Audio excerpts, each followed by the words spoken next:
So your mind is keeping you intact with the visualization, and the art itself that you're creating is keeping you in touch with the visualization. So your focus, so there's an intensity, so your visualization develops a certain level of clarity. Hence the reason you notice when you get into art, you will find yourself, your ability to materialize reality, or your ability to manifest reality begins to increase exponentially. This exponential growth is a byproduct of how you are immersed into the art itself, because the art is like a ritual. It is a ritual. It's a ceremony, but it's an artistic ceremony. It's an artistic ceremony. You know, it's an artistic ritual. You know, and this is equivalent. We could parallel this phenomenon with it's prevalent amongst novelists, where they tend to realize that the protagonist in their movie would materialize before their very eyes. So here you have a human being who supposedly had free will. Inadvertently, they are an unconscious instrument in a much grander orchestra. This person, like a conduit, you know, just emerges into reality to fulfill this novelist's character. You write in a book, the character in the book manifests before your eyes. It's a phenomenon. So art is a whole different metaphysical phenomena by itself. Phenomenological phenomena, the structure of consciousness and the human experience. So as a research scientist, I have a special interest in music. And I always had an interest in art, because I couldn't understand why. If you look at all of our great predecessors, all of them were grounded in some kind of art, from Da Vinci to Picasso to Einstein. Everyone was into, there was something in art, and I realized what it is, and I think it's fascinating. And especially surrealism, Salvador Dali. Surrealism is a fascinating phenomenon, because Salvador Dali, man. What Salvador Dali did was something called the juxtaposition of incongruity. You know, the merging of the incompatible, taking two things that are mutually exclusive, placing them side by side, and find a single common denominator they share. And what Salvador Dali did was he juxtaposed the subconscious with the dream state. This is what you call surrealism, or surrealistic. Surrealistic when there's a disparity between two objects.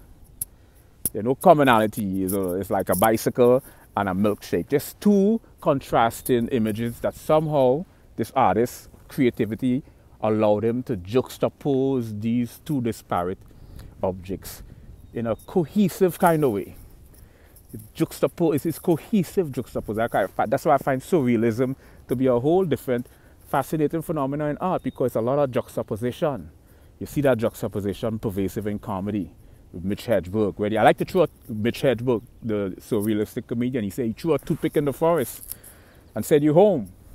That's surrealistic absurdity, absurd surrealism. So absurd surrealism now, absurd surrealism is where the surrealism is absurd. There's an absurdity to the surrealism. Like, let's say I have an ice cream hammer. I saw an surrealistic art where this person juxtaposed a hammer on an ice cream, and he called it an ice cream hammer. So that is surrealistic. That's absurd surrealism. So surrealism is a fascinating phenomenon in art. You have the three-dimensional aspect of art, you have this surrealistic aspect of art, and then you have colors, and then you have shades, you know. So, and there's a lot of things that happen in art. Your visualization becomes more stronger. You understand, you get a deeper understanding of physics, and you begin to become much more aware of tiny little peculiarity in nature that we are jaded to, that's oblivious to our vision. That only becomes clear when we start to look at art. We realize that the things that we very seldom see or take for granted are conducive or contingent on this three-dimensional depiction on a two-dimensional surface. So that's my introduction to why I am infatuated with art. And as you all can see, that my ability to create art has increased exponentially. You know, I do it effortlessly because it's fascinating. It's unraveling a lot of phenomenon. You know, I am painting people that's unfolding.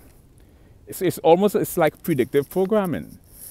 It truly is a fascinating phenomenon. Like you created this phenomena and it's unfolding. How is it unfolding? Is it predictive programming? Is it precognition? You know, am I an unconscious instrument or a conduit in a much bigger, grander spectrum of things? Who knows? So that's it. That's it. You know, I find art to be an intriguing phenomenon, and I am excited to add it to my second hobby, next to music. That's it.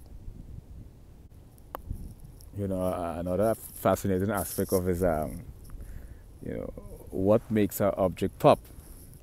Is it that touch of light, or is that spark of light, or that touch of darkness? Because sometimes you might implement light first on a surface, and you know,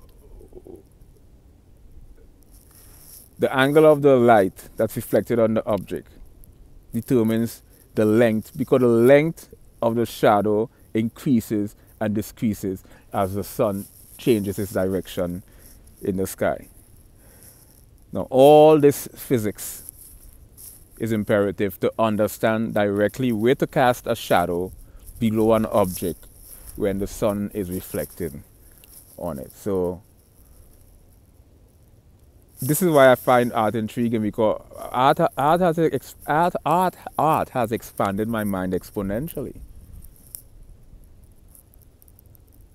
Right, in many different ways, all different ways. You know, or you have supernatural ways as well. You know, you draw stuff and you see it manifests in reality in real time. That's some supernatural